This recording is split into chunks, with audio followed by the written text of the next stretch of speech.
Live at 5. We're so glad you're with us, and I'm so happy to have with me Judge Amy Hollars.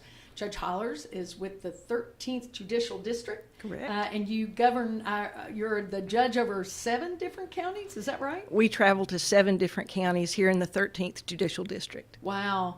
And you know, this is a pretty monumental week because we lost Justice Ginsburg, Ruth Bader Ginsburg, and we're going to talk a little bit about that. Yes. Are there many female judges in our region? There are, I'm the only trial level female judge in our district. However, we do have some juvenile court judges and general sessions court judges in our district in Clay County, Diana Monroe, Tiffany Gibson over in Jackson County, and there are some municipal judges. Wow. Gayla Hendricks is a new, I think, city judge over in Smithfield. So there are some of us scattered about. Yeah, that's really awesome. And of course, you know, you've got great counterparts, male counterparts there in this district. What's it been like to be a judge? It has been one of the most challenging things that I've done. I grew up in a small town and grew up probably the shyest of my siblings. So it has challenged me to come out of that little bit of shyness and to speak in front of people and to relate to the public in that way. Yeah. But also every day is an intellectual challenge and a challenge to understand that the decisions we're making affect the real lives of people around us in our communities. And you talked to me a little bit, you handle a lot of civil cases. You know, you were a lawyer. I mean, you are a lawyer. And true. Being a judge, you're an attorney. What made you decide to go to law school? Becky, I initially wanted to be an English professor. And I hold a master's degree from Vanderbilt in English literature. And initially, that's what I thought I wanted to do. But I guess it was a combination of a downtime in hiring teachers and the influence of my father, now retired Judge John Turnbull. And so he was a mentor and an encourager to me. He has to be super proud of you. Well, some days. No, I would say every day. And I know you have such a wonderful family, and you come from Overton County? I do. I'm from Livingston, born and raised there, and I live about a block from the courthouse. Oh my so goodness. I could walk to court if I want to any day. That's great, So, unless you're driving around through the 13th Judicial That's true. District, That's right. We're going to be visiting today a little bit about Justice Ginsburg and the incredible legacy she leaves. What are your thoughts about her just instantly? I think that my first thought is that tomorrow she will be the first woman to have ever had the honor of lying in state at the Capitol building. And that is, this is the first time. Wow. And I think that that honor really speaks volumes for the respect that she holds in the national bar and among jurists across our nation. Right. You know, I think just seeing the photographs of all of those law clerks that she has influenced in her career has been so moving. Very moving. It was like a whole troop of folks escorting that casket and standing watch for that lengthy period of time. That's right. We're going to be back with Judge Hollars here in just a few moments. We had a great opportunity to travel up to Overton County and up to Crawford to visit with Hippie Jack Stoddard, who had this to say about Justice Ginsburg. We just lost a champion with Ruth Bader Ginsburg, Justice Ginsburg.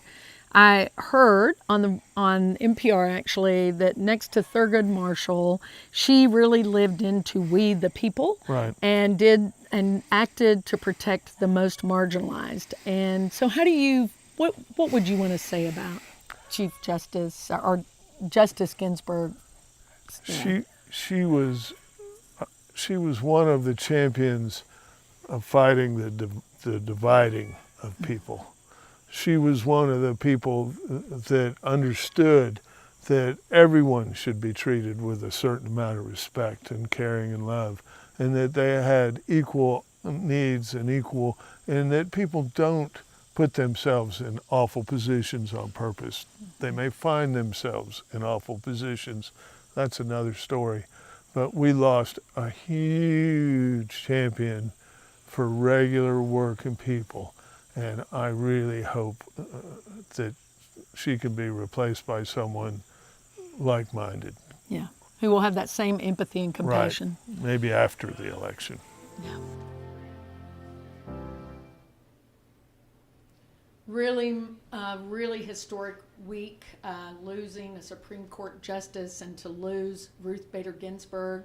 I'm here with Judge Amy Hollars, and I'm always so just really impressed, Judge, with you and with the work that you do and the care that you give across our community and our region, and the incredible respect that judges deserve. It's a hard job. It can be. And some days are wonderful. Last Friday I had 6 adoptions, so that was an excellent day. Yes, that would be a tremendous Yes. day. We just heard what Jack was saying about Justice Ginsburg and how she really just was, she sort of represented that we the people and fought so hard for women's rights and so many rights. Again, did you ever get to meet her? No, unfortunately not. Yeah. No. And what do you think about the Supreme Court? What to rise to that level? When Justice Ginsburg was elevated to the U.S. Supreme Court, at that time being nominated by President Clinton, she already had a track record of incredible service in the U.S. Court of Appeals for the D.C. Circuit, and even before that, as in her private capacity as a scholar and a lawyer, promoting gender equality. And she had an overarching goal to promote gender equality and to make it clear that laws that discriminated on the basis of sex were not constitutional. And she chipped away at these laws methodically, incrementally, with great patience. Yeah, and I think, you mentioned should be lying in state at the Capitol. It really does say how she is so well respected beyond, both parties, all Americans, I think really recognize her contribution. Because I think in the time since she started her great work with the ACLU Women's Rights Project, some of those ideas and those principles that she had to work so hard and fought so hard for in the beginning, we now accept as almost givens. That women should have respect in the workplace in terms of not being dismissed summarily because they become pregnant, promoting fair pay, equal pay for equal work, and also just seeing that some of the stereotypes that kept women out of full participation. For instance, one of her early cases dealt with a Missouri law that said that women didn't have to serve jury duty, that it was optional for them because of the role as was perceived as the role of nurturer and stay-at-home mother. And so, but Justice Ginsburg, interestingly, objected to that and said women need to participate fully in our system, and that means serving as a juror. Oh, that's great. That's great. I didn't know that. I didn't know that story. And of course, this is the time we're celebrating the history of women's suffrage. Tennessee being that deciding vote and women getting the right to vote. Justice Ginsburg also felt very strongly about people getting out and exercising their right to vote. Certainly, and women especially, if their voices were to be heard and to be heard loudly and to be given force, that was the next step. What made you decide to go that step from being an attorney to being a judge? I had a great opportunity to apply for some vacancies on the middle section of the Court of Appeals, and I had during that process had communications with Governor Bredesen's office, and when the vacancy occurred, they already knew me because I had interviewed with them 3 times. Oh, wow. So it was, they knew where I was, and it seemed to be a natural progression. Right. That's so great. Well, I'm so glad. I know, our Justice Ginsburg, she certainly inspired a lot of women, a lot of young girls. I'm sure you hear that as well. I think it's important that young girls see a variety of roles that we all play, and in the public sphere, in the domestic sphere. And, that's another thing that I really respect about Justice Ginsburg is that she realized the difficulties of balancing those aspects of our lives. Yes, absolutely. She was a nurturer. She was a mom. She did all the things that women do, just like you. One funny story about her was that her son James was getting into some scrapes at school, and she was always the one that they called. And she reminded the principal that James had another parent, and would they please alternate the calls? She said that the calls then stopped because they didn't want to bother her busy tax attorney husband. So That's great. That's a great story. We've got a few minutes left. I do want to remind folks that we're live on Facebook as well as on WCTE and online. And we're thrilled to be here with Judge Amy Hollars. Judge Hollars is within the 13th Judicial District. correct. Civil judge. Correct. For 7 counties. Yes. We had a question come through on Facebook that says, what are some of the things that the courts are doing to help with preventing the spread of the coronavirus during this COVID-19 period? Well, first of all, the Tennessee Supreme Court has handed down a number of different orders for the trial courts and the lower courts to put in place. And initially, there was a halt to any in-person proceedings, and that was in March. And only cases that really had to be heard on an emergency basis were exempted from that halt on in-person proceedings. And the courts have been hearing cases remotely by Zoom, by telephone conferencing, and they've just had to be a little bit creative about how to get things done safely and not to mass people together in one courtroom. And you talked about this serving on the jury. That's an important opportunity for people to serve, isn't it? It is. It is important in part because it allows the citizen to see the process, and it allows them to see what we're doing to understand how a civil or criminal trial works and their part in that. Absolutely. In the moments we have left, Judge, what are some of the things you would like folks to know as we go into this weekend? This is live right now, but it will repeat on Friday, and we've got about a minute left. Okay. I would ask folks to really honor the memory of Justice Ginsburg and to understand that she made a difference for our entire nation and brought to life the Equal Protection Clause for women in this nation. Absolutely, and we wish you the very best. Thank you so much for your service. I know it's not an easy thing to be a judge, but we're so grateful that you have chosen this road.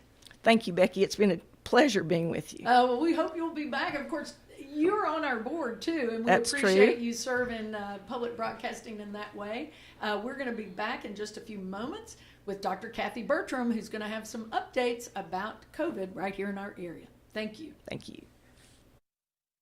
I hope you'll join us for one-on-one when my guest will be Jack Stoddard, better known as Hippie Jack, and he's going to talk about... I'm going to talk about our efforts to serve the most wonderful people in the world, the invisible people of Wilder Mountain. right here on 101.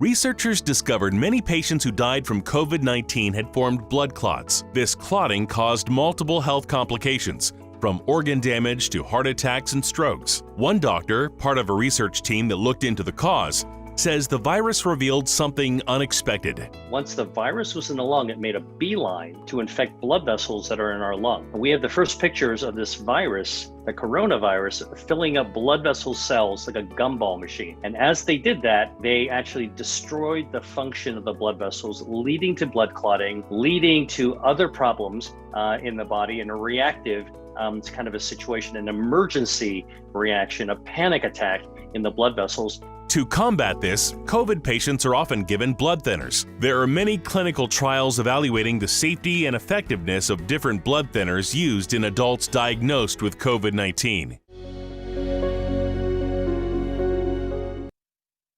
All right, we're excited to have with us Dr. Kathy Bertram. Dr. Bertram is, you've been a physician here for a bit, and so About grateful. 30 years now. 30 years? 30 years. Wow, okay. You know, that's hard to believe, actually. It is.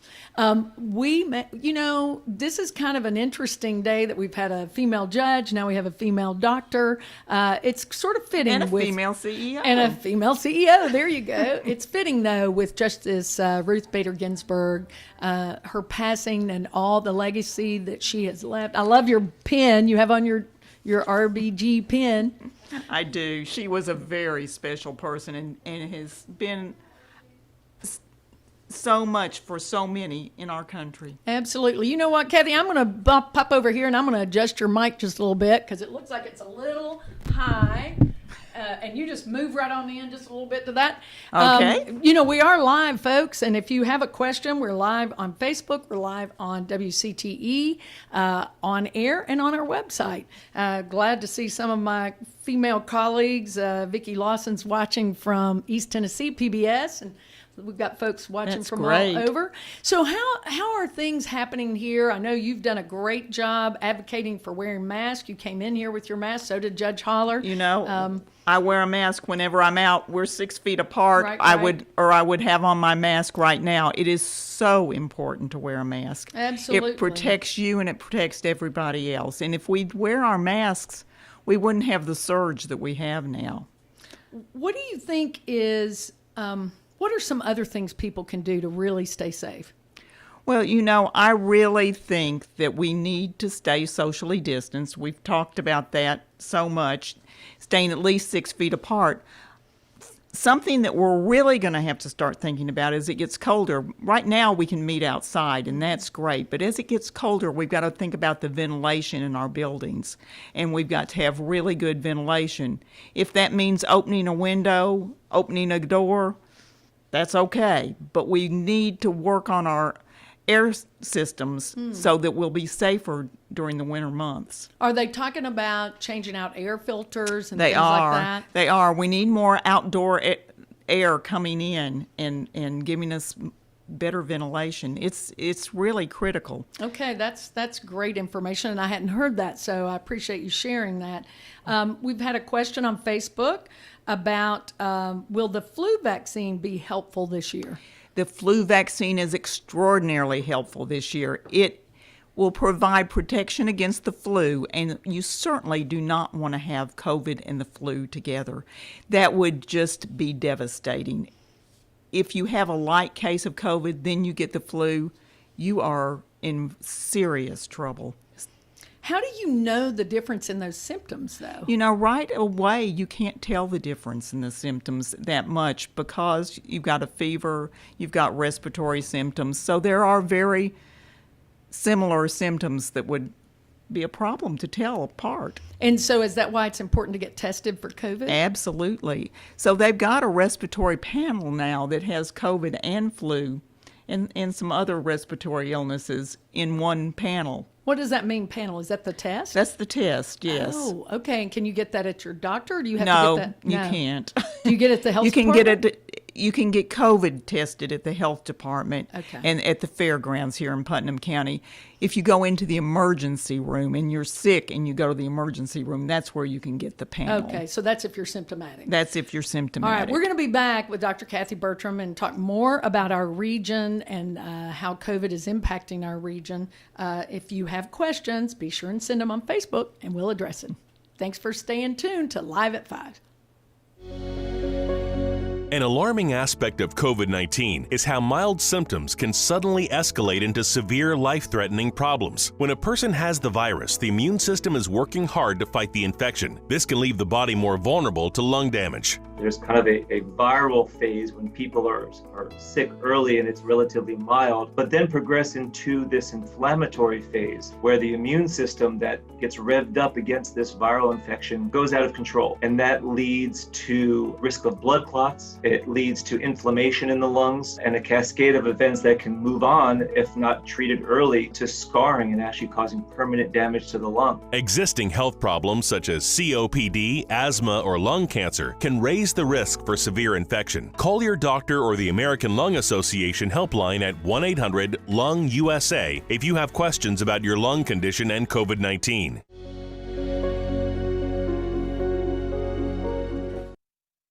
We're really happy to have with us Dr. Kathy Bertram, and we're discussing our COVID numbers here in the region.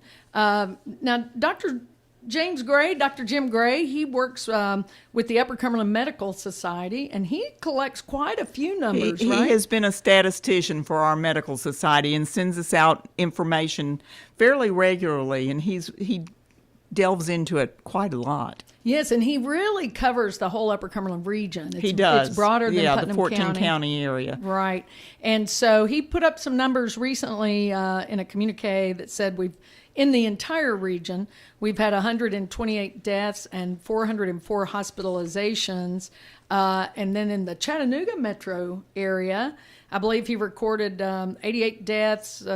Is that right? And 374 hospitalizations. So I think his concern is our rural region Our is rural region's popping up worse higher. than that metro area. Now, how is that possible? We don't have a mask mandate, and they do. Okay. I think so- that's got a lot to do with it. Wow. Yes. Okay. I think we need to wear our masks. I think that is so important. That is a very good point. And so you can do a lot just by wearing your Just mask, by getting wearing your out, mask. and remembering that we're entering that cold season, and be sure and get plenty of ventilation. Now, Cookeville Regional Medical Center also has some numbers. You want to share those with us? Our communique today from Cookeville Regional says that we've got 18 inpatients at the present time. We've got 12 that are pending. Their tests have not come back yet. They are symptomatic and they appear to have COVID, but we don't know for sure yet. So that's 18 positive inpatients and 12 pending. So far at Cookeville Regional, we've had 37 deaths. Wow. Okay. One of the things I read recently was that in the Upper Cumberland, some of the rural areas, especially where the hospitals have gone, That's a problem. like in Fentress County, they are really recording some high numbers. And do you think part of that is the lack of access to health care? I think that is part of the problem. Yes, the people who don't have insurance, they don't have reliable transportation, they can't get to health care, and it is a tremendous problem. Yeah, absolutely. And I know that we've been talking with a lot of folks in the school system and at Tennessee Tech about them. They really are mandating mask wearing, but it's frightening because young people do not seem to be as affected as much, right?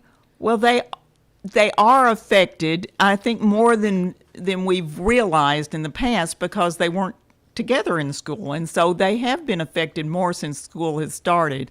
They have a somewhat cavalier attitude and think they're invincible, which young people tend to do. So they're quite out there and not always wearing their masks and social distancing because they're they want to have a good time in social, college. They're right? social animals. Right. That's for sure. Absolutely. I want to share a little bit more, some information that we received from the Upper Cumberland Electric Membership Co-op. There's been a pandemic relief credit through 2021. So if you're a UCEMC member, TVA, I know the TVA board has been working closely with our cooperatives to really bring some relief. What are you hearing from your patients about needing economic relief, needing health care? What do you hear as a physician? I see a lot of elderly patients, and they're very isolated right now. It's a sad situation that people can't get together, especially when you're at the end of your life. It's so difficult. So they're feeling isolated. I've had a lot of patients go ahead and come on into the office, even though we do telemedicine now, and it works fairly well unless there's something that absolutely has to be listened to or seen. But the telemedicine is good. So we're using that a lot. But people seem to want to come in anyway because it's a visit, Right. They get to visit. They get to be with someone. But we do mandate masks. Oh, right. You have to have a mask. You cannot come into our office without a mask. And you check temperature. We check right? everybody's temperature as they come in, and then we ask if they've been exposed to anybody with COVID. Are you finding that what can people do during this isolation? What can elderly folks do, and what can family members do to help them? Well, I think phone calls are good, and certainly you can visit out in the yard. I mean, if everybody could. Right now, it's a rainy day, but if it's pretty weather, get out in the yard and visit with your folks. It's good for everybody to get some sunshine. That's good for us, and also just to have that visit. Absolutely. And what about, I think we love to share food, but what about that? That's not a good idea right now. We like to get together and have all our dishes and everybody share, but we shouldn't do that right now. I've been having bring your own everything parties in my yard where everybody brings their own food, they bring their own chairs, and we sit at least 6 to 8 feet apart, and that way we can visit and not worry about it. That's terrific. I love that idea. So that's something that you can try. Bring maybe your this own weekend, everything. Right? Yeah, it's supposed to be really pretty out this weekend. So get your family, get your friends, have a little get together. And what about getting some physical exercise during? Oh, that is so important. Exercise is one of the most important things we can do for our immune system. So we need to move. Absolutely. We've got a minute left, Dr. Kathy. Anything you want to share with folks before we head out? Well, back to the basics. We need to wear our masks. We need to wash our hands. We need to stay socially distanced. And we need ventilation. We need fresh air. Awesome. All right. We thank you so much for coming in. We appreciate all that you do. And for the fact that you've also served on our board, you want to share anything about public television? It is my favorite thing. I am a big watcher of public television. I probably watch more than anybody. Oh, that's great. And we have a special coming up tonight on Justice Ginsburg, so we really encourage you. That's going to be so special. I'll certainly be watching that. All right. Do your part. Stay apart. Wear your mask. Dr. Kathy and I are going to put these on next. And we'll see you next week right here on Live at 5. From one neighbor to another, WCTE PBS is here for you. Join us again tomorrow for today's show to re-air again at 5 p.m. We will return with a live news show on Thursday of next week at 5 p.m. Thank you for watching.